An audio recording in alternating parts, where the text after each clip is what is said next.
Today I got to work on this Malamute Husky mix, which turned out to be one of my toughest challenges to date. He's a rescue dog and the owners reached out for help. This should be fun. I decided to use the actual ramp. Now that he's in the tub, we'll get a good look at him. Thought for sure I'd have to shave him from the hips back. The matting was extremely tight, reminded me of like a sheep or something. But I figured I'd give the pre-blowout a try just in case. I knew a lot of the coat would blow out, but I wasn't sure about the hips and butt area. And right away he starts jumping and snapping at me and growling. I don't blame him though, it's probably scary and hurts quite a bit. Getting this first big chunk out gave me some hope, but I always have to consider safety first, so I'm hoping I could do this safely without putting too much stress on him. And as you can see, I switched to 3 dryers at once. Needed the extra power.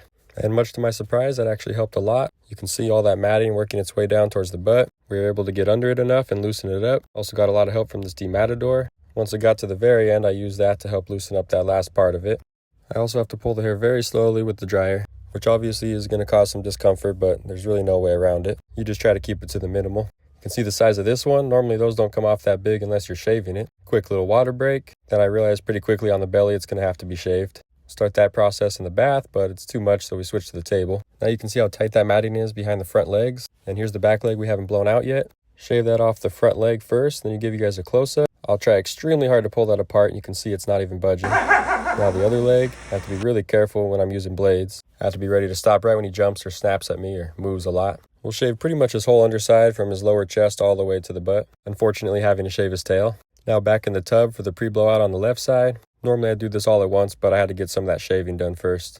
Finally finished that blowout, and then we'll go for another water break. Then finally to that rinse down. He makes me pay the only way he can. Then we'll start off with that blueberry facial. We'll get that shampoo rolling in. Now, because he already went through so much with the process before this, I'm not going to brush for the full 10 minutes. I'm just going to brush through a few times to get some loose hair out and also reduce the tangles and get him a good clean. Now we'll go for the drying process. I'll just use the 1 dryer. The 3 is more stressful, so we don't want to use that unless we have to. Still fighting me quite a bit and bucking like a horse, but we get through it okay. Now I'll give you guys a look of just what it looks like outside my tub. This is not all of it, just what you can see pretty easily. It's pretty much everywhere, all over the shop in this back area. Here it is all piled up. Absolutely extreme amount, and that's not even all of it. Now once dry, back on the table for a good brush through. Original lead got stuck in there, so I had to cut that out. And because of the time and stress he's going through, I'm doing the absolute minimum. Not worried about how pretty he looks with the scissoring or the shaving. I'm just trying to get him a good restart so his owners can take it from there and bring him for regular visits. Scissor down some of his butt and try to sneak the paws in there. Take care of the mats on top of his head. Then the last few behind his ears that I can't brush out. Okay, now we're going to show you guys the before just to give you a reminder of how bad this looked. Then here's the after. We got it done a lot better than I thought it would look. Other than his beautiful rat tail, of course. Then we'll check out his nice, clean, healthy, shiny coat. No crazy hair coming out.